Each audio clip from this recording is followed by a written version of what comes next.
Ian.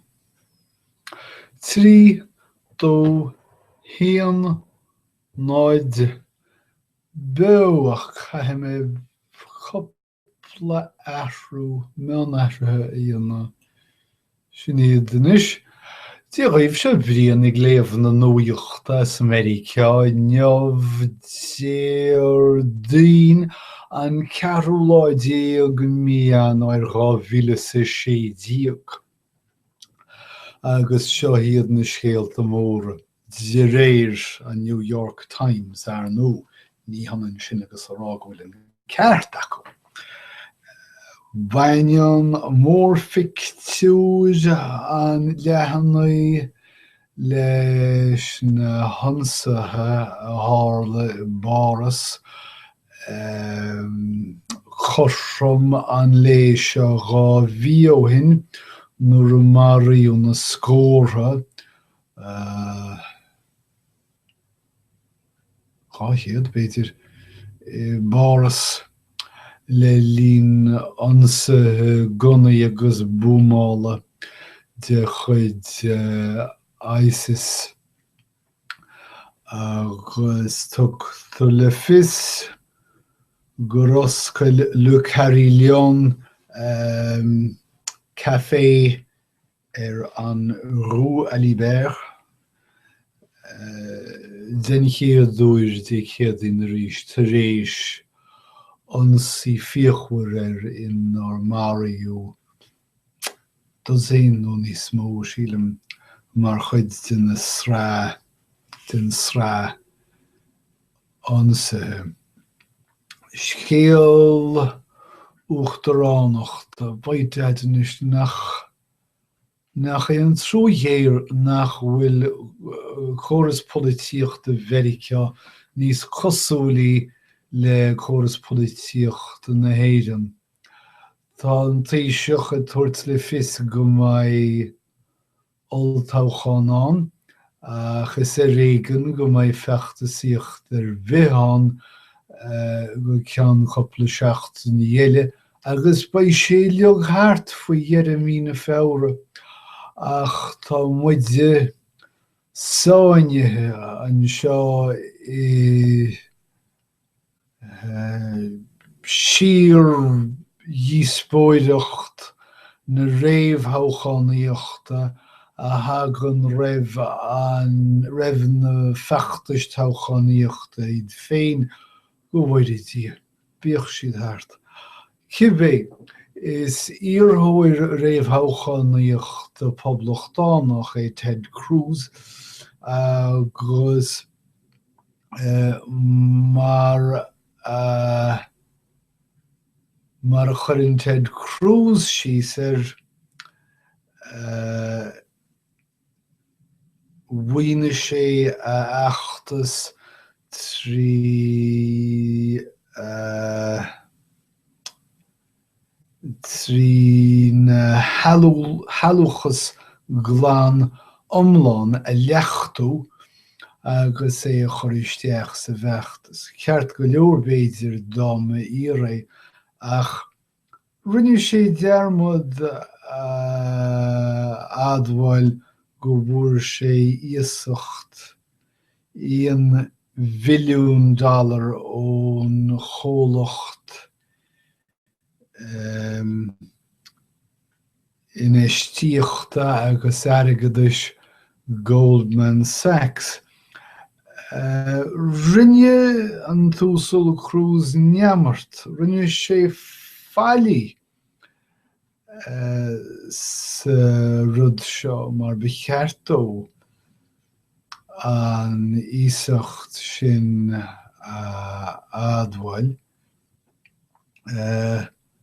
Dar leis ba hampla tarraingteach é an córéiteach rinne sé le na bhean I dtíobh sealúchas an teaghlaigh de dhíolseacht, de harrise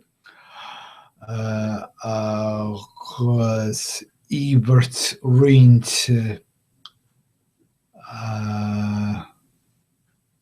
a dhéanach lánún pósta. Beidir é. Meiriceá gom an deochaí mór an as sa scéal seo, dearan go deochaí an rion cánach an ús agus go mbeidh cáin éigeanna íc tar éis an taol ach ní tharlóigh mór an eile as sin sílim. An Íráin agus múrascail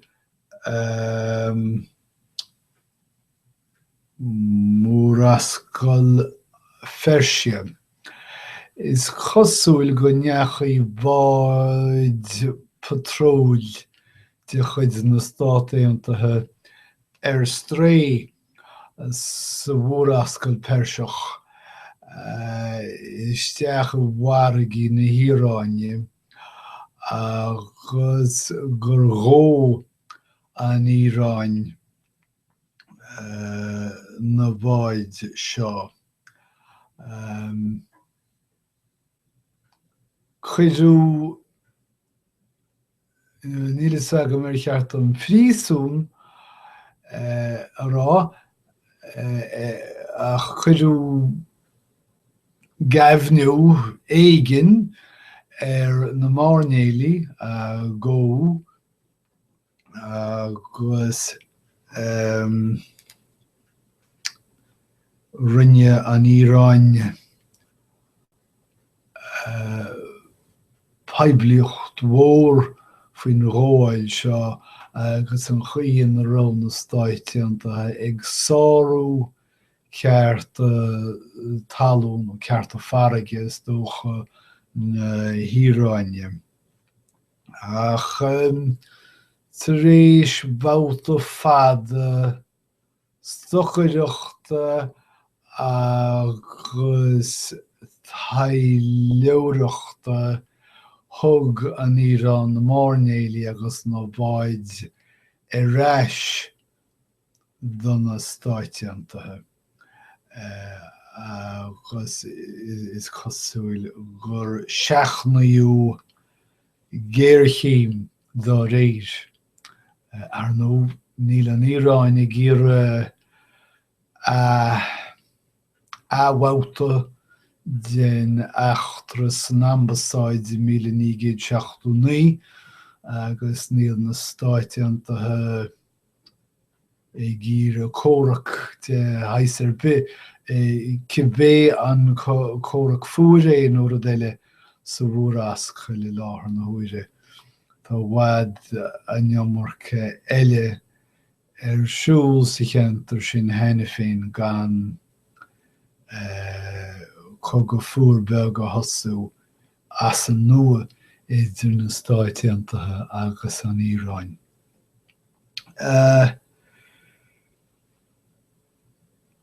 Sealúchas tithíocht den chuid is mó. Tá díolacháin sealúchas ag fáil faoi dhearra mionscrúdú ó na Stáit Aontaithe. Tá rion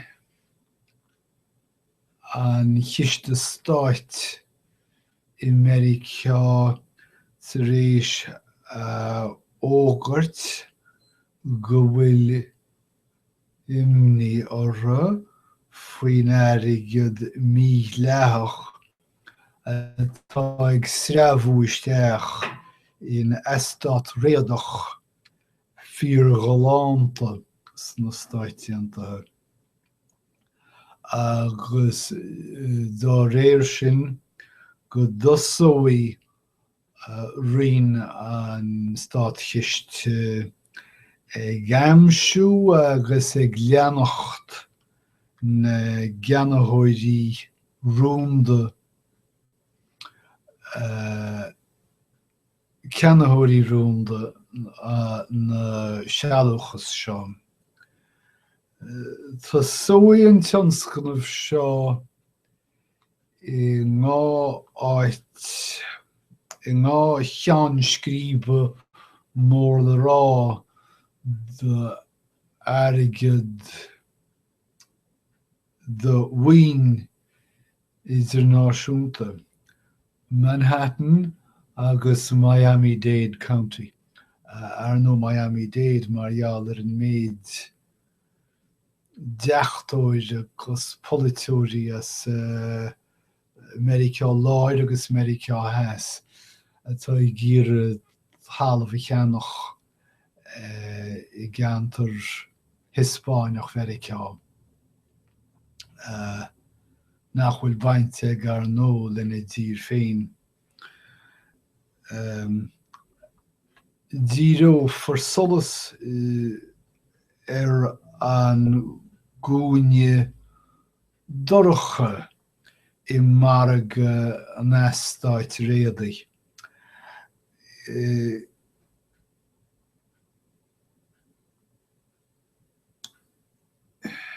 Ceannacháin a dhéantar le airgid tírim amháin trí cuideachtaí cíocha.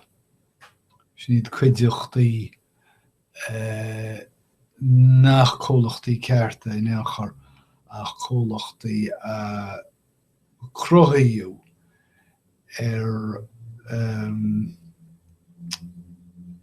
chun na daoine tíomhhirdíomh a cheilt agus sin díreach I deir an tóirisk seo go núsáidtear na cuideachtaí cíocha seo chun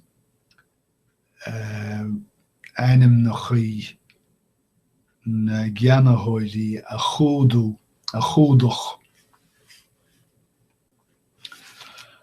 An Eorop thosa an chunspóid is déanaí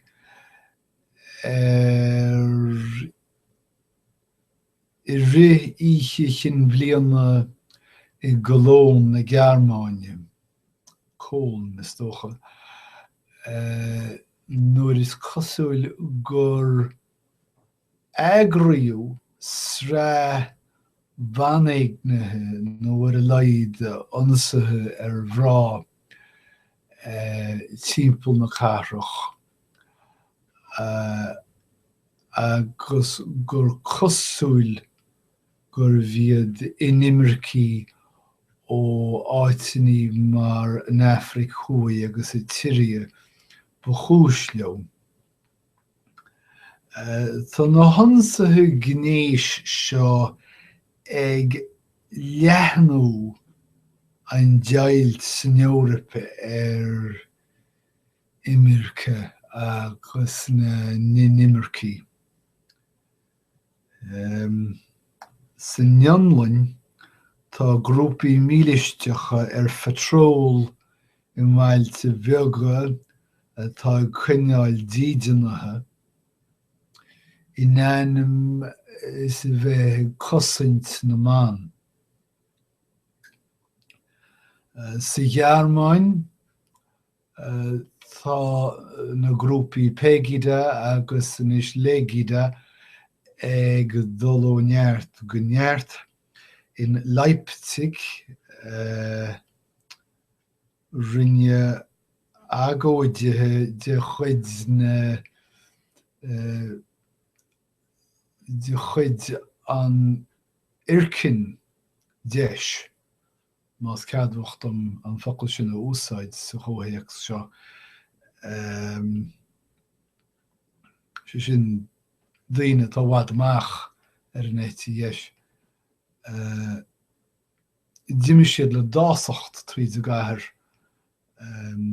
ag déanamh leitiméireacht ar organtí in agóid bhí unanimous bheith frith Islamachú Islamacha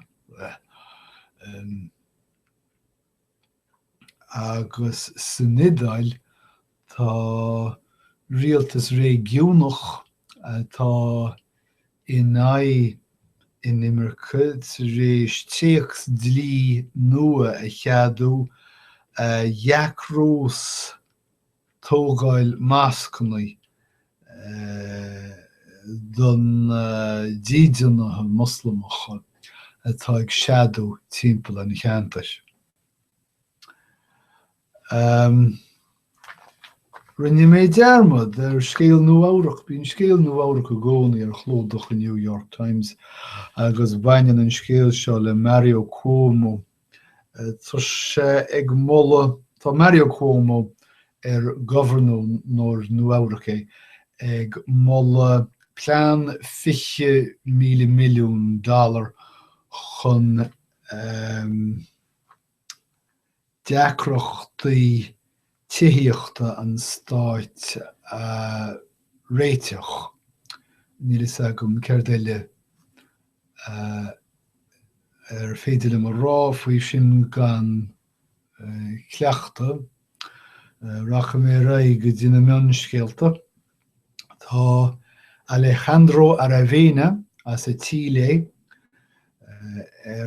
ailtire tríis an dúis is mó in ailtireacht, dúis Pritzker a ghruachtail. Dianan an túsal Aravena díríonn sé ard agus a híthar hithaíocht sóisialta phrasaíseol. Agus bheisean jaar an láran nuálaíochta in Santiago hena féin. Ag chuir leis an méid dúirt an tugtar an Obama ar réir ina óráid faoi Stáit na Héantachta, dír an tugtar an Obama lochtreachtaíochta an chóras folítíochta a dhéisiú le síomhaíocht agus le códhéile. Rud nach bhfuil ar siúl mór ans I dtithe na cógála faoi láthir. Agus dar leis tá an milliún le riint ar an dá pháirtí mhór as an mí aimimú seo.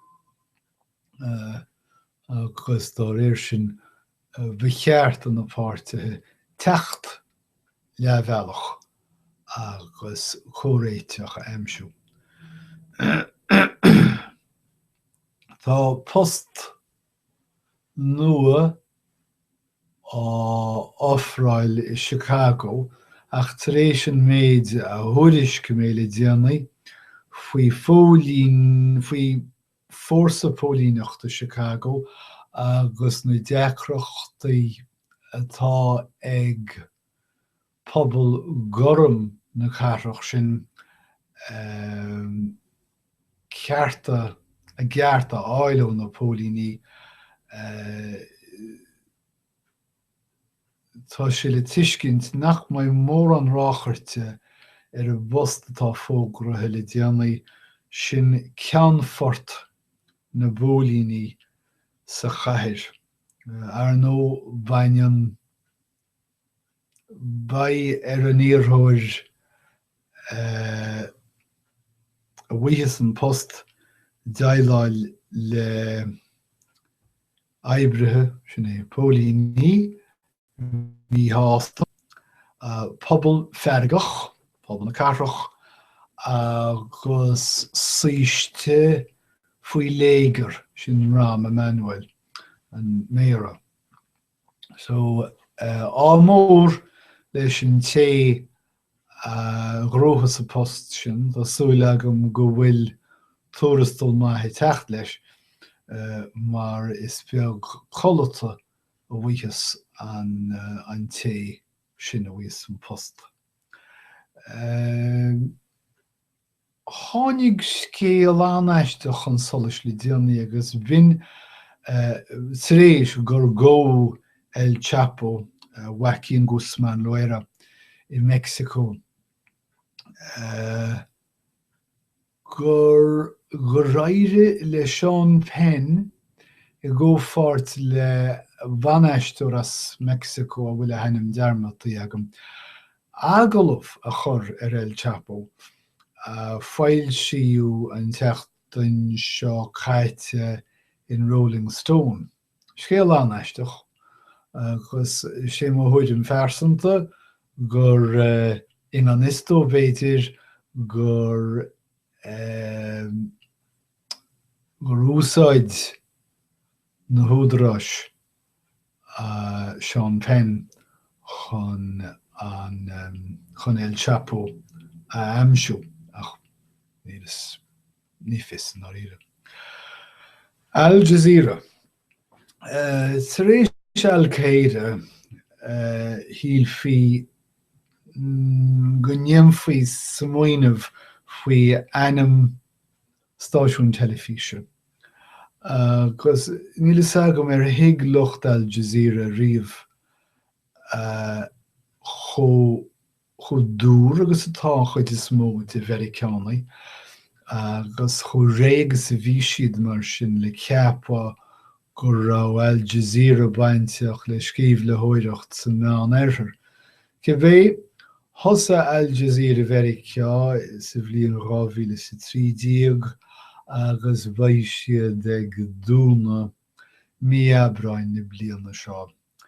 Ag géile donna dúchláineach na míochta cuireadh rompa. Sport. Tá na New York Giants beg nach ré chun gaman conra ilbhliain tuail ógurt le na go-áir de thóir don idirn ionsaithe Bob McAdoo. Agus má sé, well, ionintach dóibhis dócha. Ní leanam na Giants nó pell Americánach de haisar be. Sin iad na scéalta. Sin iad scéalta Americáileog don lá seo a coppla meán scéal eile nar whac mé leo mar bhí mo róthain déanta agam. Cos níos leis sin déanta chaithe mé leanach ráile mo chuide puistíneachta eile. Cos dá réir sin guím láma ar go léir súil agam go mé fósáin tá agus beannachtaí so go dtí go bheice mu chéile arís slán táhail.